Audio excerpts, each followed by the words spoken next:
I only have cadet, so I don't know if they're allowed to travel or what their travel restrictions are. It's our first. Absolutely.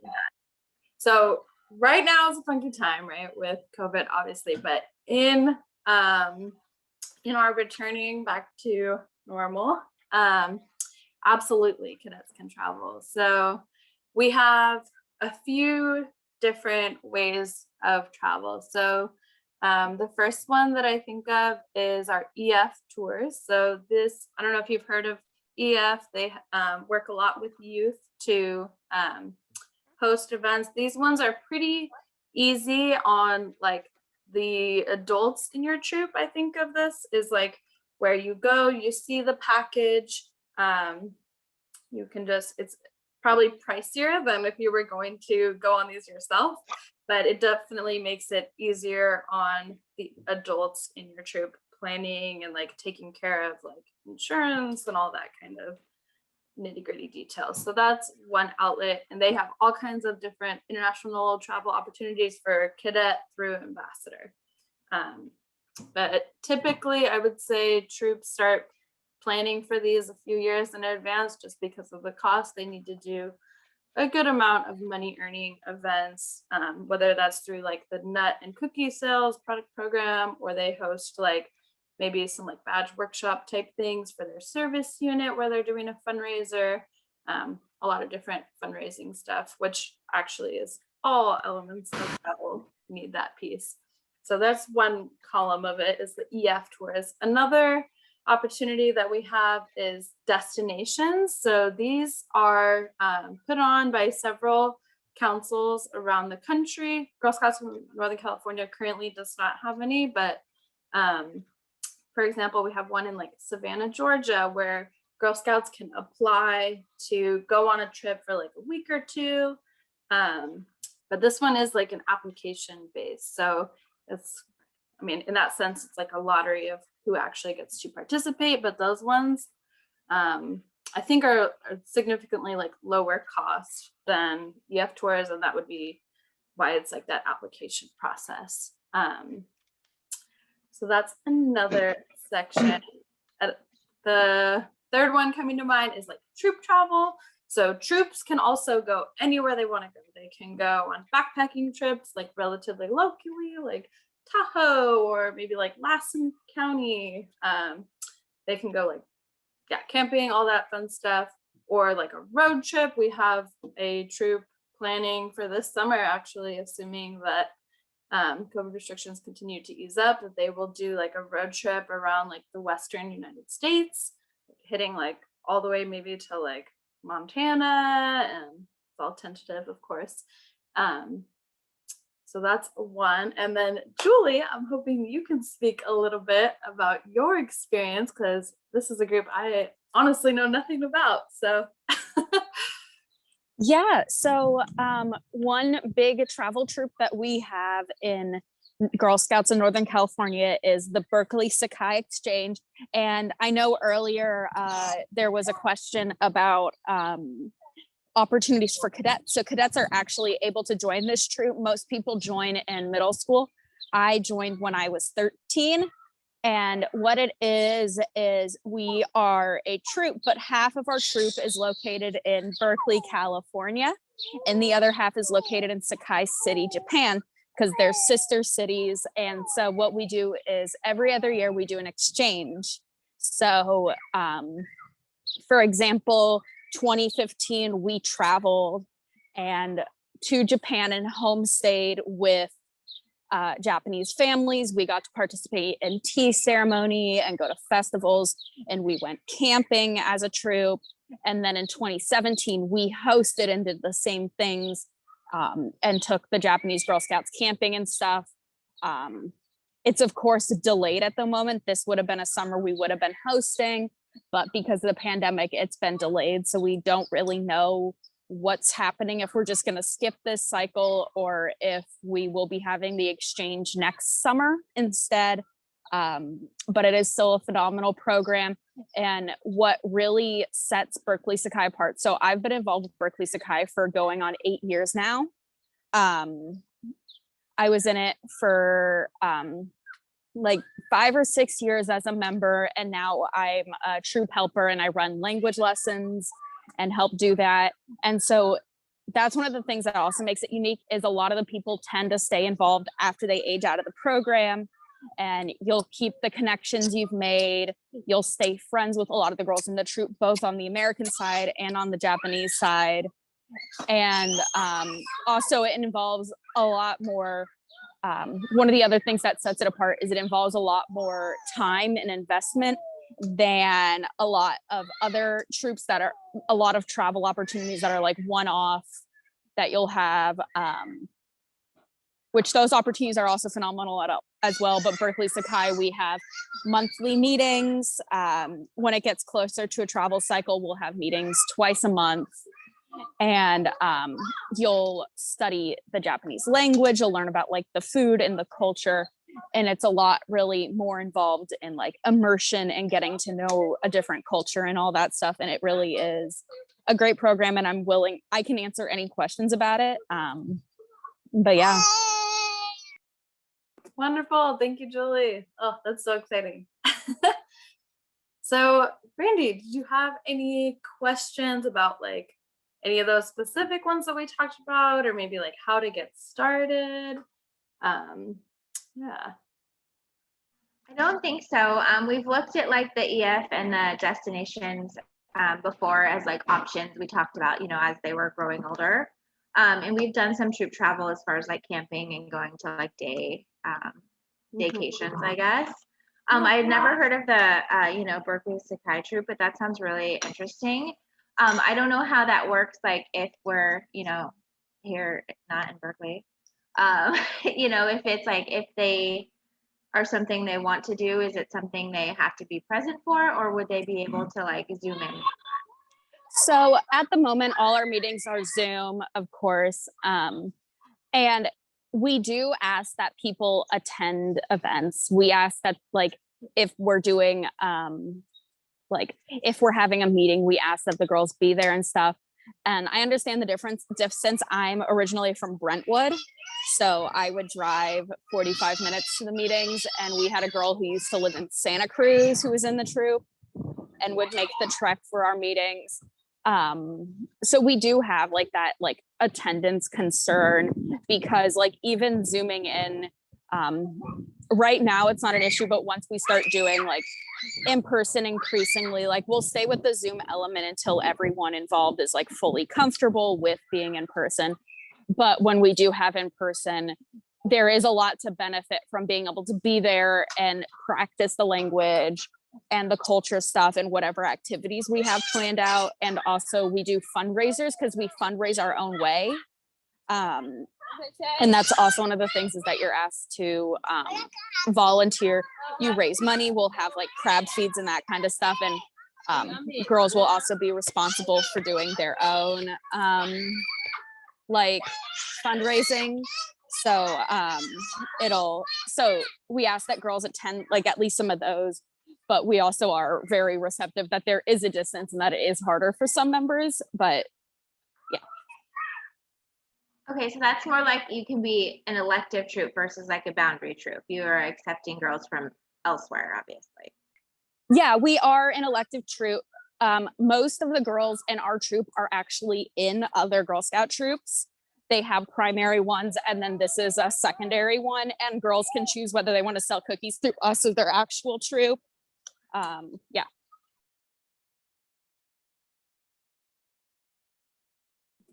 Beautiful. Julie, you're such a champ, babysitting and doing this at the same time. I love it. Yeah, so I don't know if you have any other questions right now, if you just kind of want to like play with it in your mind for a bit, but feel free to reach out to any of us. I'll make sure to drop all those links in the follow-up, and yeah, we're here to help you as needed. All right, thank you. Yeah, of course.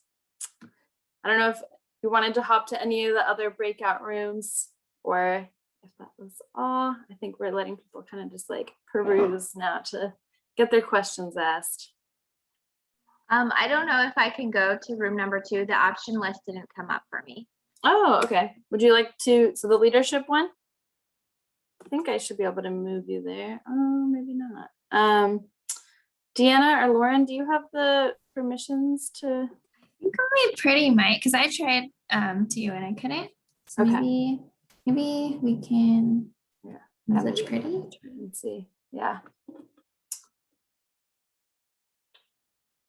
Let me see.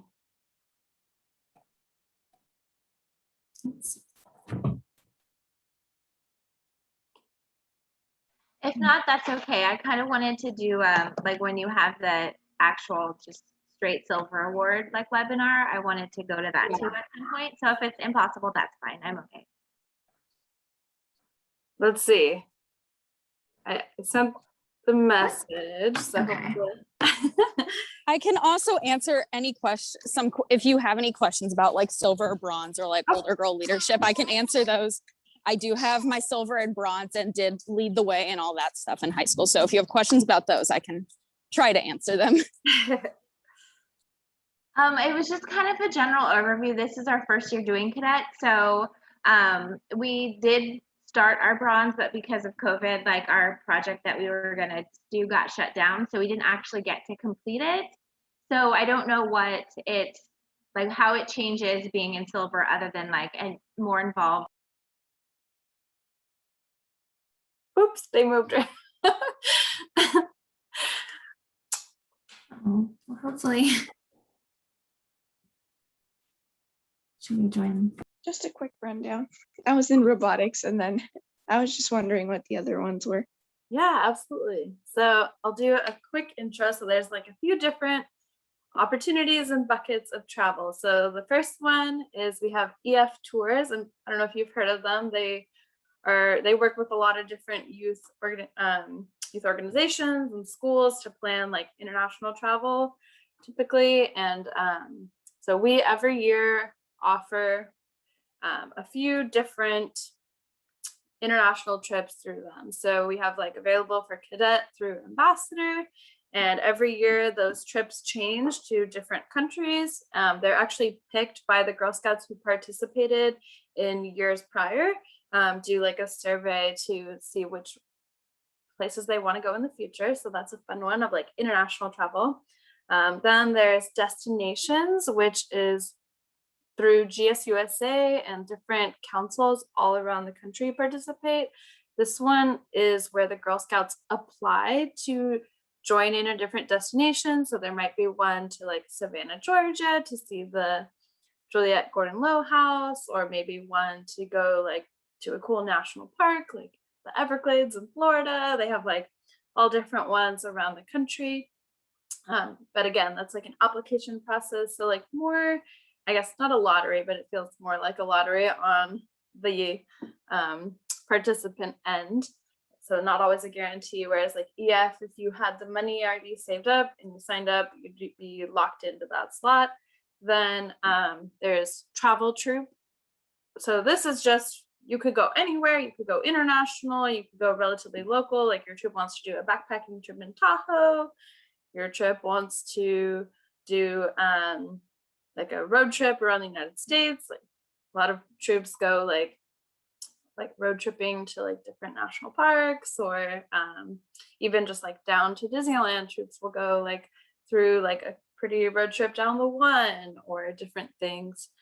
Some people do international travel. Like when I was a Girl Scout, my troop went to Mexico, or my sister's troop went to Costa Rica. You can do all different sorts of things. And that's where the troop completely like plans, organizes everything. It's a little bit more tedious on the adults, of course, and even the Girl Scouts in the troop, compared to like an international trip with EF, where they do all the planning and like organizing for you. But this one is definitely more of like a learning experience, I would say, on the Girl Scout end, to actually have to do the research and planning nuggets there.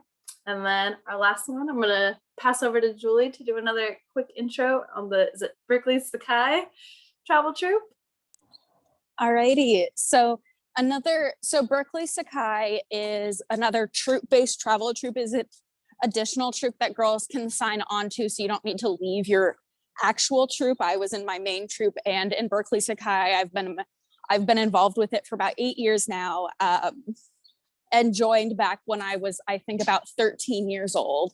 And how it works is half the troop is located in Berkeley, California, and the other half is based out of Sakai City, Japan, which is Berkeley's sister city.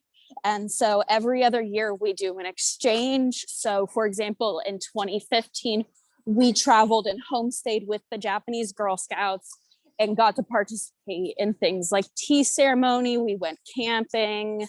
We got to go to some festivals, lots of cool things like that. And then in 2017, we hosted. So they came, and then we planned out where we wanted to take the Japanese Scouts. So I took the 2 girls I had staying with me and a couple of the other girls, we all in the troop, we all took the host sisters we had staying with us to the Santa Cruz boardwalk. And so people do stuff like that. And then, of course, right now it's a little bit up in the air because 2021 this summer would have been an exchange. They would have been homestaying with us, but because of the pandemic, it's a little bit up in the air and question marks about whether we're just going to be skipping this cycle or and jumping straight to the 2023 homestay, or if we're going to be like pushing it out to 2022. That's up in the air. But for the most part, it is still a very involved troop. It's a lot more involved than a lot of travel troops in like Girl Scout travel orgs, because we have monthly meetings, we practice the language, we learn about the customs and the culture. So it's a lot more immersive, which honestly, in my opinion, is what made it so much fun for me, was that like you learned a lot about where you were going before you got there. And then even afterwards, you still got the opportunity and you get to make a lot of connections. So I'm still friends with all the girls I've met. And that's one of the things that like a lot of people that I've met who've been in it like love, is that you really develop a lot of like really deep connections on both the American and Japanese side. And I'm willing to answer any more questions about that. Awesome. Thank you, Julie. Yeah. So is it Zaina? Did you have any questions about any of these opportunities? Or Not really, but she, as she was saying before, she said that they probably won't be able to do as much this year, and it might be skipped to like 2022 or 2023. So I was wondering how that would work. Like, what would you do this year if you applied? Like, So you would still need to, so with Berkeley Sakai, you still need to apply a year or two, like at least a year in advance, because we really, one of the big things is that it is a lot more immersive, and that the girls do learn about a lot about the language and the culture and really like work towards it. Like they help with fundraising, they help planning out what they want to do, and the whole process. So there's a lot more direct involvement.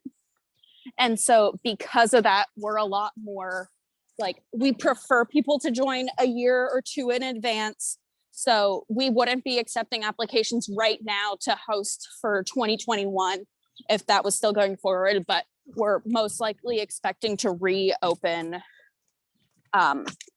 applications, which we say it's applications, but it's really not that strict. Like unless there's something that's like a major like issue that pops up, then the girl will be able to go. It's just so we can like develop an understanding of the girls that are interested.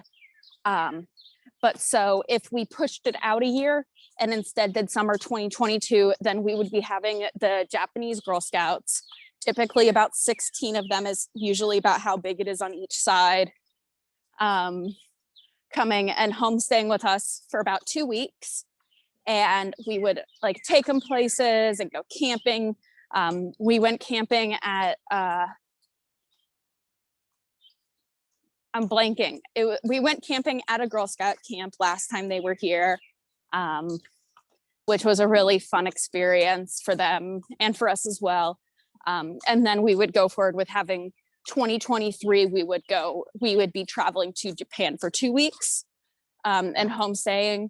But so like So it depends on whether we push it out a year, which then everything would be moved. So it'd be 2022, 2024, because we do it every other year.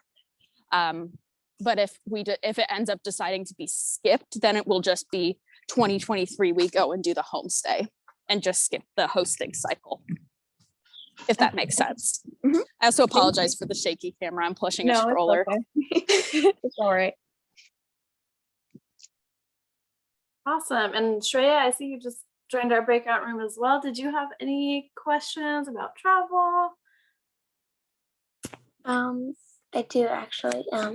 Say if you're like traveling, if you're like in a group of Girl Scouts, would you have to like help all together, like being a leader, or like how would you like be a leader in traveling? Yeah. So there's a few different ways of travel. If the Girl Scouts wanted to have a big leadership piece in their travel experience, it sounds like the Berkeley Sakai troop might be a good option. They do a lot of like planning about like what types of activities they're going to do. So that one sounds like a great option. Or your troop can travel anywhere you want to in the whole world. We do have some like guidelines about, hey, Kathy, hang on. We do have some guidelines about where you start off with the basics. So let's say you have a younger troop. So your Girl Scouts might first want to go on like a day hike together. And then you could go on a camping overnight together, and you're slowly building up to like more and more. Sorry, 1 second. Playing with the dogs over there. I'm like, get out of here. So you're slowly building up to more and more travel experience until you get to go international. So you start with like day trips and then overnight, maybe a couple nights, that kind of thing. And that's going to be the same for all of the different types of travel that you can do through Girl Scouts. And that's part of your leadership experience. So if you have Girl Scouts that want to take part in that, they're going to be able to plan this. So together with your troop, you could say, you know, we want to go do a day hike at this park. And then, oh, like doing some research together, we want to go camping overnight at this place, and slowly building up. And eventually, if you're doing international travel with your troop, you can plan everything. You can do a lot of research about the other country. Like Julia was saying, you're going to want to learn about those cultural elements. Like, what is the proper etiquette in a restaurant? What is the proper etiquette in like tips? You know, like in America, we do a lot of tips, but maybe in other countries, that's not the standard. So it's like making sure that with your troop, you're really understanding where you're going and how like to act in that place, because all around the world, there's different etiquette. And that would be a big part of the leadership experience for the Girl Scouts when they're planning for trips to other places.